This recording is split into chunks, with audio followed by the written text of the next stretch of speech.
আজকে সকাল থেকে বিকেল পর্যন্ত কোথায় গেলাম, কি কি খেলাম, কি করলাম তা নিয়ে থাকছে আজকের ভিডিও। 2 মিনিটে শেয়ার করবো আজকে সারাদিন। তো আমি সকালে ঘুম থেকে উঠে ফ্রেশ হয়ে চা নাস্তা করে আমার ঘর দুয়ার ঝাড়ু দিয়ে এনেছিলাম। আমার বিছনা ঝাড়ু দিয়ে ঘর দুয়ার ঝাড়ু দিয়ে এনেছিলাম। তারপরে আস্তে ধীরে রেডি হয়ে বের হয়ে যাব সুপার শপের উদ্দেশ্যে। আর বের হতে না হতে দেখো আকাশের কি ভিউ, মাশাল্লাহ। তারপরে চলে আসলাম সুপার শপে। এখন এসে আমার যেটাই দেখি সেটাই ভালো লাগে, সবসময় আমার সাথে এমন হয়। তারপর আমি আমার প্রয়োজনীয় অনেক জিনিস কিনে নিলাম। সব ভিডিও করতে পারি নাই, কারণ আমি কাউকে দেখলে ক্যামেরা অন করতে আমার শরম লাগে। তো আমি আমার যা যা প্রয়োজনীয় সব কিনে নিলাম। তারপরে চলে গেলাম কাঁচা বাজারে, কারণ আমার হাজবেন্ডের বাজার করা আমার পছন্দ না গাইস।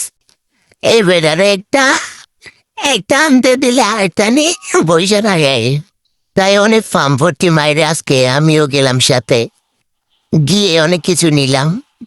এফাকে উনি দেখি পুরি আর সিঙ্গারা নিয়ে হাজির। তারপরে বাসায় চলে আসলাম সব কিছু নিয়ে। এসে আমরা খেয়ে এনেছিলাম পুরি আর সিঙ্গারা। তারপর দুপুরে রান্নার জন্য প্রস্তুতি নেওয়া হচ্ছিল। আমি সবসময় আমার শাশুড়ি মাকে কেটে কুটে দেই আর উনি রান্না করে ফেটে। তো আমি একদিকে মুরগির জন্য গরম পানি বসিয়ে অন্যদিকে সবজিগুলো কেটে নেব। আমি ইলেকট্রিক কুকারে পানি গরম বসিয়ে শাপলা ডাঁটাগুলো কেটে নিচ্ছিলাম। আমার শ্বশুরও অনেক পছন্দ করে এই জিনিসটা। কেউ খায় না কি আমি জানি না, কিন্তু উনি খায়। চানা ডাল দিয়ে রান্না করলে অনেক মজা। তারপর আমি একে একে সব সবজিগুলো কেটে নিচ্ছিলাম, মুখিগুলোও কেটে নিচ্ছিলাম। এদিকে আমার গরম পানি হয়ে গেছে। আমি মুরগিটা ভালোভাবে পরিষ্কার করে নিচ্ছিলাম গরম পানি দিয়ে। গরম পানি দিয়ে পরিষ্কার করলে তাড়াতাড়ি হয়ে যায়।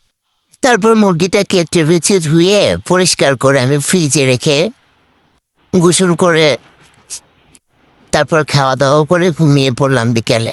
মোরগ রান্না করার সময় পাই নাই, লেট হয়ে গেছে বাজার থেকে এসে বাছাবাছি করতে করতে। এদিকে আমার শাশুড়ি মা রান্না করে রাখছে, আমি খাওয়া দাওয়া করছি।